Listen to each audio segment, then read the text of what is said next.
And welcome on in to another episode of Getting Well with Terry and Friends. I'm Terry, that's Tim, and we are ready to break down some Tuesday baseball. I have 5 games picked out for us to talk about, and we will start right off the bat with this one here. We have the White Sox and the Baltimore Orioles. I will get the odds for this. 1 second here. You can find the White Sox minus 135 to minus 143. Baltimore plus 115 to plus 123. 7.5s right across the board here.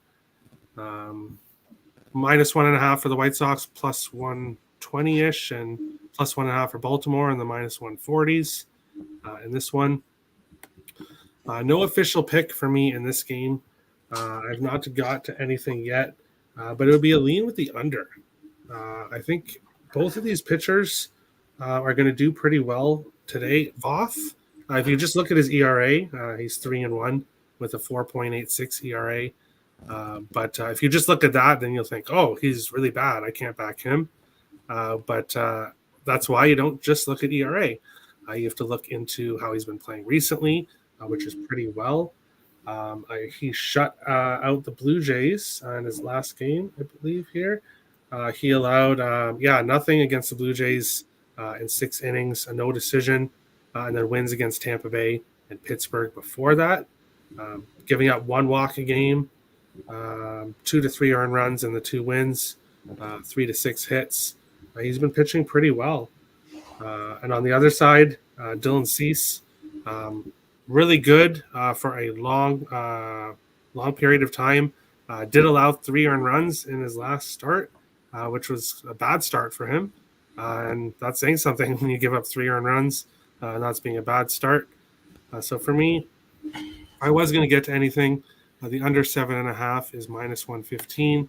If you go to the first 5 under 4 is minus 125, or you can get plus 112 for under 3.5. That's probably where I would go if I was getting to this game, but nothing officially at this moment. Tim, I know you like this game. White Sox, Orioles. What do you think here? Yeah, I got this line a lot better than it is now. I got the Baltimore Orioles, I think, around 130.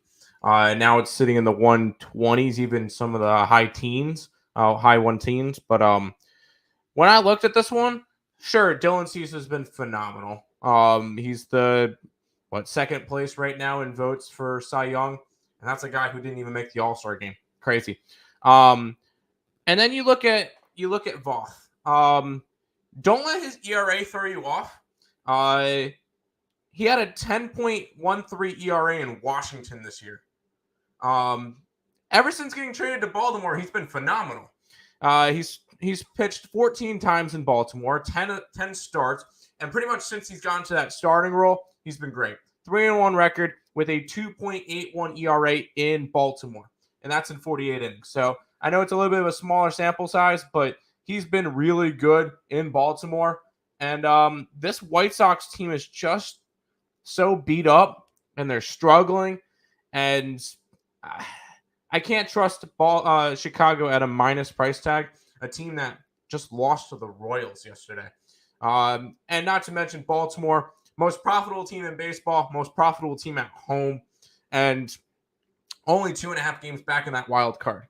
So I'm taking Baltimore. I took them on the money line. I think it's a good spot for them. The line movements tell me I'm in the right spot here. Baltimore at home has been money. I'm going to run with it.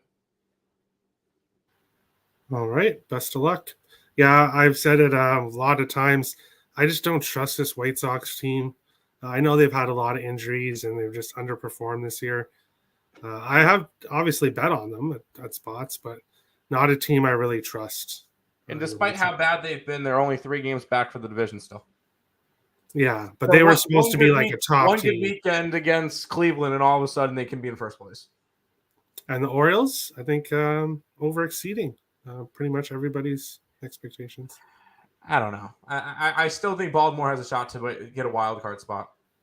Yeah, but that would be exceeding a lot of people's expectations. They're the first. A lot of people thought they would be in last place. Baltimore was the first team this year to hit their win total.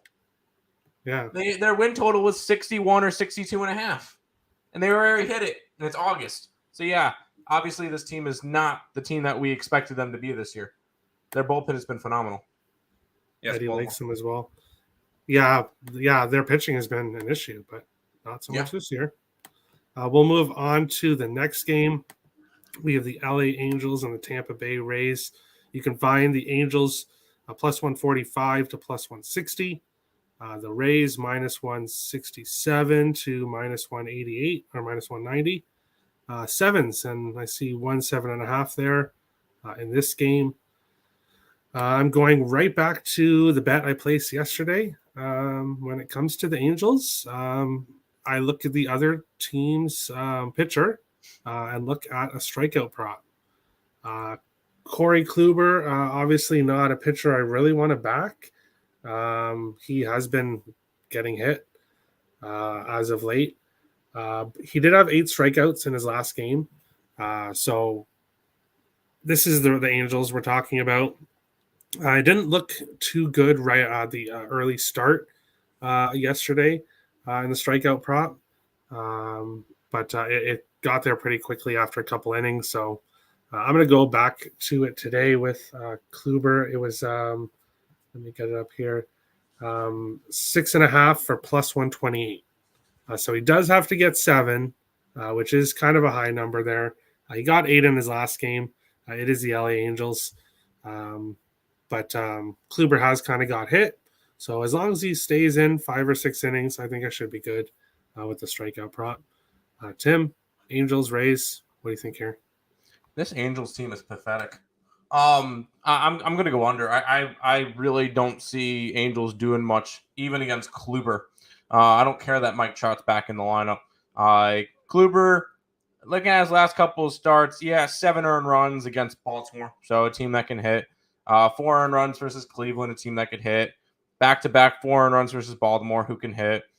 Detroit, 3-spot, fine, whatever. Worst offense in baseball. A 2-spot versus the Yankees. So good start there. I can honestly see this one being a 3-1 game. Jose Suarez has been, besides Shohei Ohtani, probably the best pitcher on the staff. He's actually had a nice little run. He had a run where 3 straight starts he had no earned runs, and then allowed 3 runs on 4 hits in 5 innings against the Seattle Mariners. So not a bad start there. I could see this one being another one of those low scoring 2-1, 3-1 type games. So I'm going to go ahead and take this one under the total. All right. Hey, I'd like an under. Under is better when you're going for a strikeout prop. You kind of want it to be a lower scoring game. Yep. Obviously, lower scoring, less pitches, and more strikeouts. So, yes, sounds good to me. We'll move on. BetStamp. Use code WILD when signing up. Find the best odds for whatever you are looking for. Make sure to find the most books you can have in your area and get the best prices. Follow me there at Let's Go Wild Picks. And use code WILD when signing up. Also, follow Nick and Tim, ESB. Follow Dave, Picks from Dave. Both the links to their YouTubes are in the description below.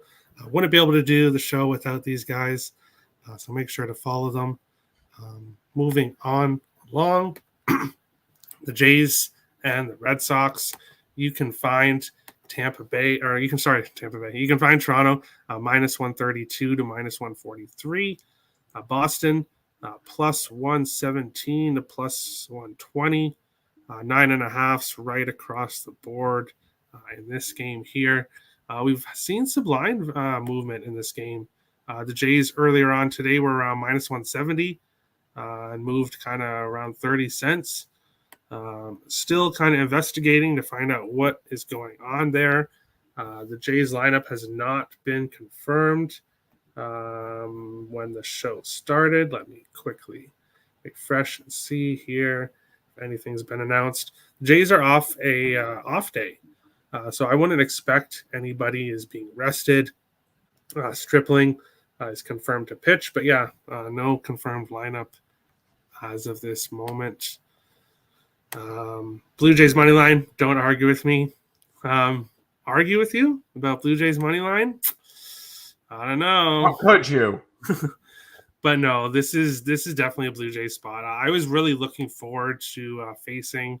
Um, and I'm blanking on his name. Nathan Eovaldi. Yes, Eovaldi. I was very looking forward to facing Eovaldi, but unfortunately he went on the injured list, so he can't make this start. It'll be Winkowski instead. He's never faced the Blue Jays. He's definitely had some rough games. I think he'll definitely have a rough game here. I am going to be on the Jays run line, which you can find anywhere from plus 110 to plus 118. I'm just waiting to see the lineup before I decide how big I'm going to go on this. But I'm going to be back in the Blue Jays against Boston. They've done very well against Boston this year. I believe it's 12-4, but I'll get the exact record up here. Tim, what do you think here of Blue Jays and Red Sox? I'm thinking the line movement had to do with Nathan Eovaldi going out and Winkowski going in. I guess the books liked Winkowski a little bit more just because Nathan Eovaldi has not been good lately. And Winkowski hasn't been terrible. I didn't bet anything on this game up until about a couple of minutes ago when I kind of mentioned to you earlier before the show because I didn't bet two games that I wanted to bet, which was Toronto and the Mets, and I just put them in a 2-team parlay. Kind of just took both money lines. I'm all right with I got 137 on the Jays just for a money line parlay. I'm down with it. Jays have been playing they've been playing better as of late. They've won 4 out of their last 5, including a good series against the Yankees. Definitely a momentum booster, and they know we're at the point in the year where good teams need to beat up on the not as good teams. Toronto, you want to have a shot at the division? Now's your time. Go take out Boston. What, you play them 3 times now? Sweep them. You gotta sweep them here. Like bury the Red Sox. Make sure they're just out of it. Because all of a sudden Boston takes 2 out of 3 or sweeps themselves, and Toronto's right back down into the dumps and 10 plus games back, and Boston's right back in the conversation for wild card. Bury them now, because if you don't now, it may not be good later. I think that Toronto takes care of business in Boston. Boston's been not good this year, not to the standards that I would expect. Pitching change.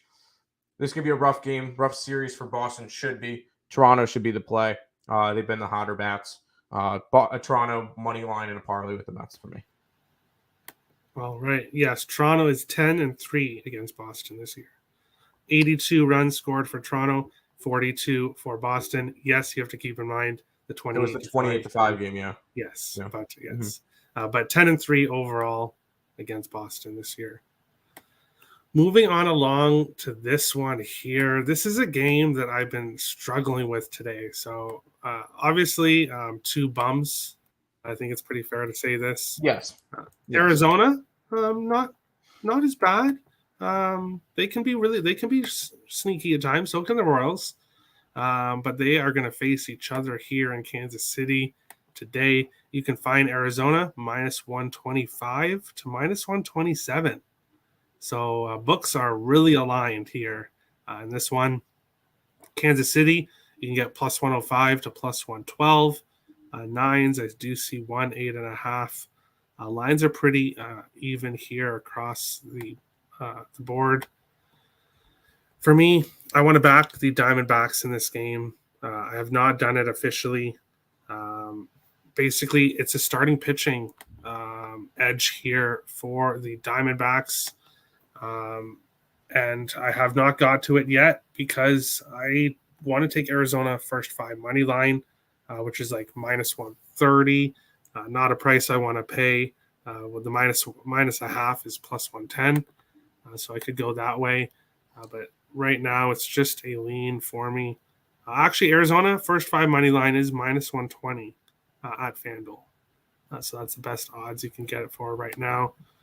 So I may actually look at that. Minus 120 is actually not a bad price for the money line to back Arizona. Davies, not really a pitcher I'd really rush to the window to back, but Heasley 1-7, 5.61 ERA. can definitely be shaky at times, and I think the Diamondbacks are the play here. I think they have the pitching advantage and the overall lineup advantage as well. So I'll be looking at Arizona first 5. If the money line is still minus 120 when the show is done, I'll be betting that. Nick. I keep trying to say Terry, Nick. Wow. Sorry, Tim. Diamondbacks, Royals. What do you think here? I mean, we look at it. The Diamondbacks have been a road favorite 4 times this year, and they're 2-2. Most of the time, probably because Zach Gallen was pitching. But as Arizona as a favorite this year is 18-14, so they're hitting at 56% as a favorite this year, which means normally when the books have them as a favorite, they should be a favorite. So if I'm going to go after this game, I'm not gonna go minus 118 or something on the money line. If I'm gonna go after Arizona, and if I have to go after an ugly favorite, I'm gonna run line it at plus 143 area just to get myself extra value, because I do not want minus money with the Diamondbacks or with any bad team in general. So when it comes to it, if they're going to be favorites, if they're going to win, I think they win by margin. Obviously, I'm not getting involved in this game. I have zero interest in going after the Diamondbacks and the Royals right now. And it's not like any of my guys like Merrill Kelly or Zach Gallen are pitching, or we Greinke at home or on the road. It's Heasley and it's Davies. So it's 2 pitchers. I'm like, yeah, no. This is just an ugly matchup. There's a lot better spots on the slate. 1-800-GAMBLER. Have yourself a day. Hey, some people like to bet on bums. I love betting on bum fights, but I have to have a reason to bet on the bum fight. There is zero reason for me to want to bet on this bum fight, if that, as long as that's fair. There you go. And Richie's funny in the chat here, saying Nick, and then mentioning the garage trips. Usually it's me and usually it's me and Nick that do that when it's correct. It's rare that Tim and me do a show by ourselves unless we were on ESP. Yes. So I just had class and I needed my mind hockey. Doing lots of things. I'm focused, and then I just thinking that you're Nick. So I'm sorry, Tim. I'm not gonna. You're good. But we'll go on to the next game here. Yep. The Brewers and the Dodgers. One of the biggest games of the night that people will be looking at here. You can find the Brewers plus 120 to plus 133. The Dodgers minus 145 to minus 155. Sevens, 1.5 available in this one.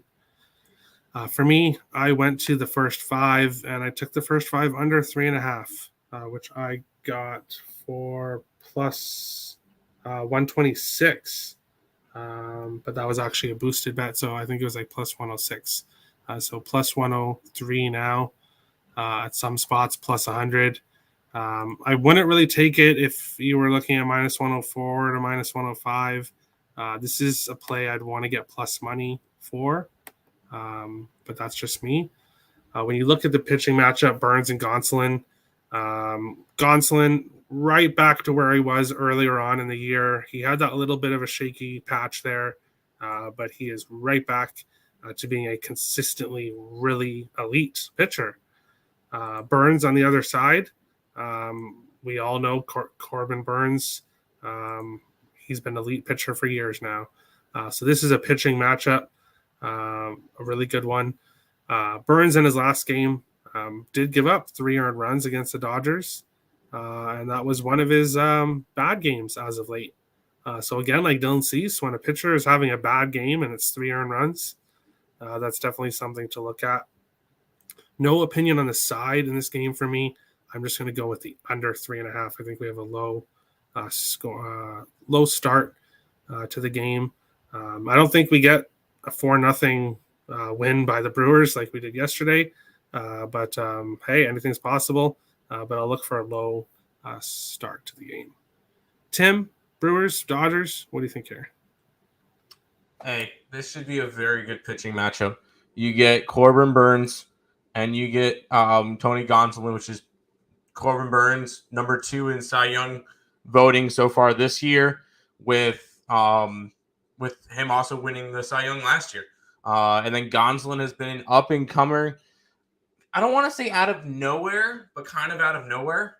But Dodgers do that all the time where they bring up pitchers and all of a sudden they have a solid staff of a bunch of players that were 3s and 4s on other teams, and all of a sudden they get 17 wins in a season because they play for the Dodgers. So Gonsolin's on that board, but he's been pitching phenomenal as well this year. But I saw Corbin Burns at plus money. I did it last time, or I bet him last time when he faced the Dodgers. I'm going to do it again. And this line has actually dropped because I got Milwaukee in the 130 range when they're now sitting like low 120s. So the movement is towards the Brewers, which is interesting to see. That I got a good line on it, so I'm happy with that. But I definitely think this is a Brewer spot for me. The Dodgers couldn't get anything going yesterday against Eric Lauer. Now they get Corbin Burns, which is I'll say Corbin Burns has the pitching advantage over Gonsolin in this one. He's just been that good this year. If it wasn't for a guy named Sandy Alcantara, we'll be talking Corbin Burns to win back-to-back Cy Youngs. So I'm going to go ahead and grab the Brewers in this one at plus money and run with it over the Dodgers.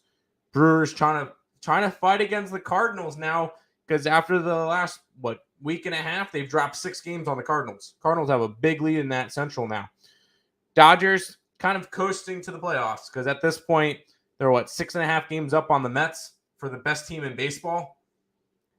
Dodgers kind of coasting. This is a big game for the Brewers. I'm going to grab the Brewers at plus money. All right. We'll go along to last pitch. Not much else for me on the slate. Obviously, Cardinals and Cubs. I do have the Cardinals money line for game 1, parlayed with the Braves money line. The Cubs are currently winning 1-0. Wow, they just in the bottom of the third. So that's what I have for that. Game 2, it looks like it's going to be like Woodford against Sampson. Woodford only goes around 1 inning, so bullpen day for the Cardinals.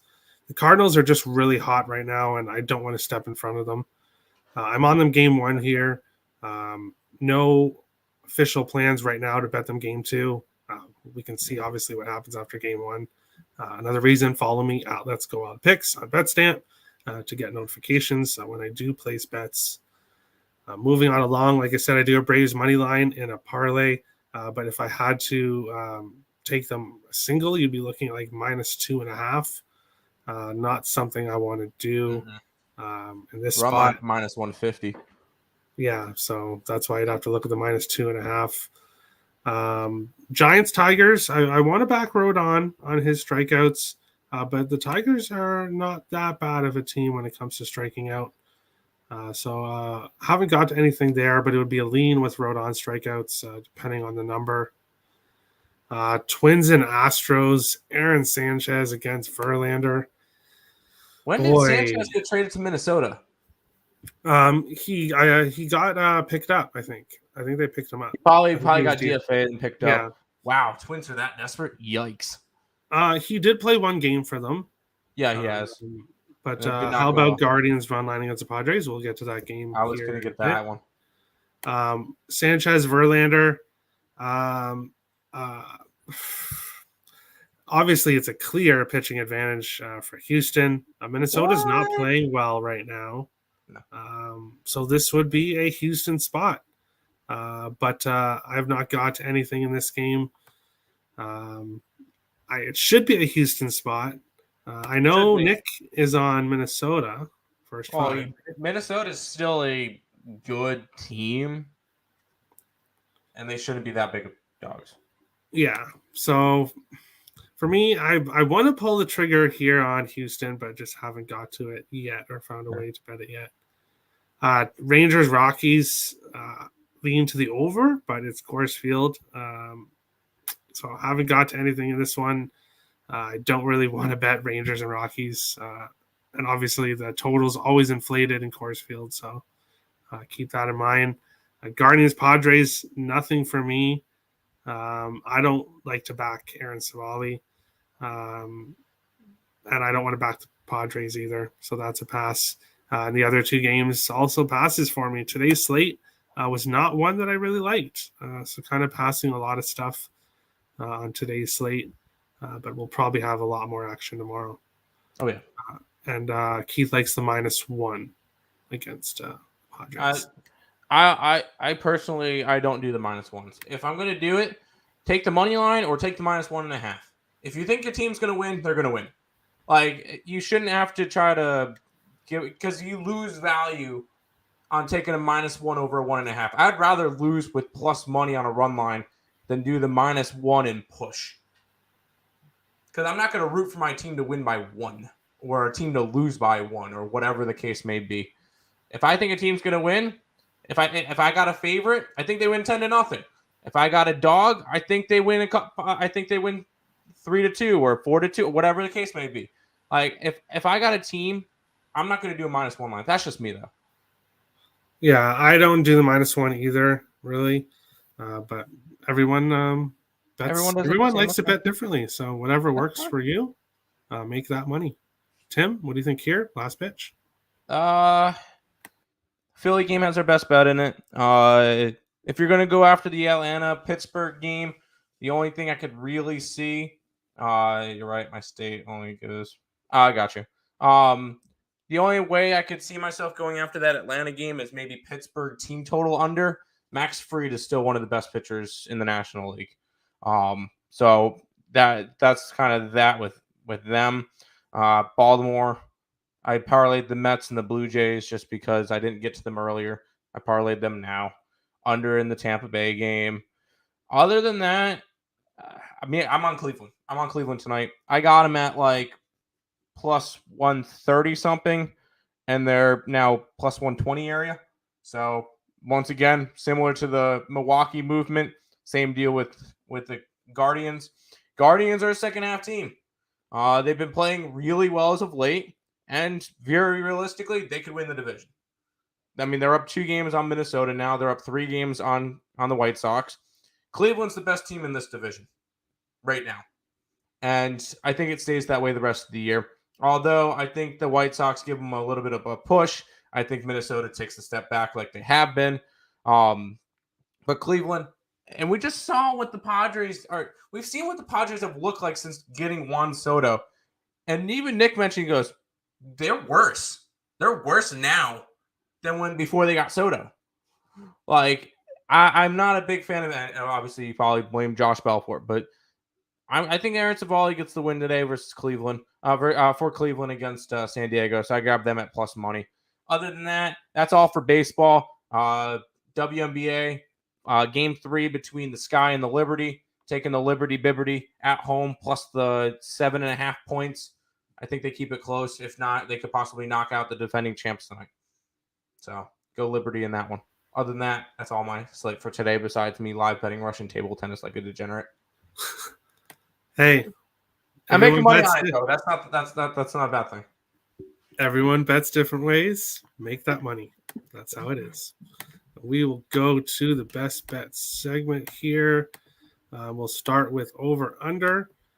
For me, one total for me today, and that is Milwaukee and the Dodgers first 5 under 3.5. Tim, you're going LA, Tampa Bay under 7.